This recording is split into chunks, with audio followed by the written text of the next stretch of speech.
Donc je m'appelle Mathieu Delozin, je suis le chef du restaurant Delozin à Gignac, village en plein cœur des terrasses du Larzac. On va aujourd'hui préparer une recette barre de ligne cuit à basse température au four vapeur qu'on va accompagner avec un travail autour de l'endive et du lard fumé. Cette recette, on va l'accompagner également avec une purée de céleri, une petite note d'épices, donc curry curcuma. Puis on viendra fleurir cette recette avec un petit peu d'oseille, un petit peu de moutarde et quelques cressons. On servira également cette recette avec donc un vin rosé des Côtes-du-Rhône du château d'Aqueria sur l'appellation Tavel par Vincent et Bruno de Bèze sur un millésime 2012 composé essentiellement de grenache noire mais également de clairette, un peu de syrah, mourvèdre, cinsault, bourboulinque et picpoul. Avec des vignes qui sont âgées en moyenne de 40 ans. C'est un millésime qui peut largement égaler celui de 2007. Donc ici on a un céleri rave qu'on a épluché, qu'on a coupé en cubes et qu'on va mettre à cuire dans du lait salé pour garder justement la couleur blanche du légume. Une fois mixé, on aura vraiment une belle purée bien blanche. Si on cuit ça dans de l'eau, on va avoir quelque chose qui va être beige plutôt. Voilà, pendant ce temps-là, on va préparer l'endive. Donc ici, on a une endive qu'on va mettre à cuire tout simplement dans du jus d'orange et du beurre. Donc voilà, orange, vous mettez 2 oranges pressées, un morceau de beurre, on met notre endive dedans et on va la mettre à cuire tout doucement, à petit feu, en l'arrosant régulièrement avec le jus d'orange. On va également y ajouter un petit morceau de galanga. C'est beaucoup plus fruité, beaucoup plus frais et moins piquant que le gingembre. Moi j'aime beaucoup. Ensuite ici on a du bar, un bar qui fait entre 3 et 4 kg. On a prélevé un joli pavé dans le cœur du filet. On a mariné avec un petit peu d'huile d'olive. Au passage, au préalable, on l'a assaisonné avec du sel et du sucre pour raffermir un petit peu les chairs et avoir un poisson qui soit à la fois plus moelleux mais plus ferme.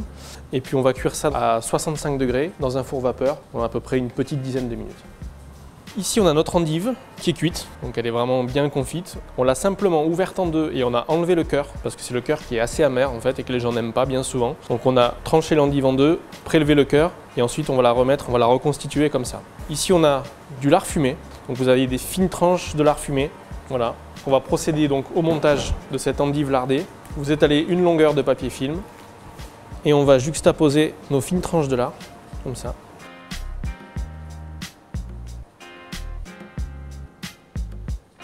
On va venir râper un petit peu de cette racine de galanga sur le lard, pas trop parce que c'est assez puissant. On va prendre un petit peu de curry. Voilà. Ensuite on vient poser notre endive. Et là, étape très importante, on va tout simplement l'enrouler dedans en serrant bien. Donc là on serre bien comme il faut pour chasser tout l'air. Donc là on a une jolie endive qui est cylindrique. Voilà. Et maintenant on va cuire le lard. Parce qu'il n'est pas cuit, donc on va le mettre à cuire en même temps que notre poisson qu'on a déjà mis au four.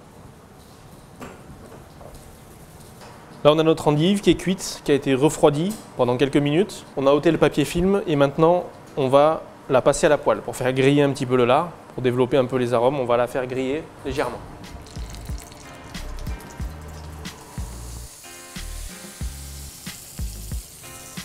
Donc voici donc l'endive une fois qu'elle est donc passée à la poêle. On a fait juste un petit peu colorer le lard sans trop parce que ça prend vite des goûts brûlés si on la fait trop colorer. Donc on va simplement parer les bouts. Donc là on a notre poisson qui vient juste de sortir du four et qui est cuit. On va simplement ôter la peau. Voilà. On va retirer cette partie un petit peu grasse qui moi ne me plaît pas trop. Voilà, comme ça on récupère vraiment un joli pavé de bar. Une fois que notre céleri est cuit, on va le mixer. Donc on obtient une jolie purée blanche comme ça. On égoutte le légume du lait. On met dans le mixeur toute la pulpe cuite de céleri. On commence à mixer et on détend avec le lait de cuisson pour avoir la texture qu'on veut. Moi j'ai voulu quelque chose qui soit assez fort en goût. Donc il n'y a quasiment que le légume cuit là. J'ai ajouté juste une petite noix de beurre. Donc on a mis notre purée de céleri au milieu de l'assiette. On va venir déposer notre joli filet de bar. Il est bien moelleux, il est bien fondant. Et puis là, on va venir poser une endive comme ceci, puis une endive comme cela. On va venir y ajouter un petit jus de rôti, simplement là, un petit jus de viande. Si vous faites cuire un petit poulet rôti, vous récupérez un petit peu de jus. Et là, on va venir poser quelques salades, donc un peu d'oseille. Un petit peu d'oseille, un petit peu, ça c'est de la hache des marais, ça a un très fort goût de céleri. Donc justement, ça va venir rappeler un petit peu le goût du céleri rave. Et ici, quelques moutardes pour apporter un peu de piquant. Voilà. Pour apporter un petit peu de couleur, un petit peu de curcuma. Donc ça, c'est terminé, voilà.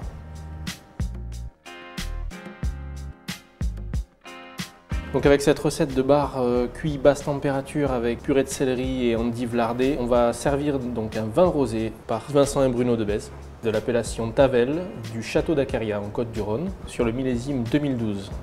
C'est une belle couleur, hein. Donc le rosé qui va apporter une note de fraîcheur, qui va venir contrebalancer le côté grillé et fumé du lard, un accord encore une fois intéressant.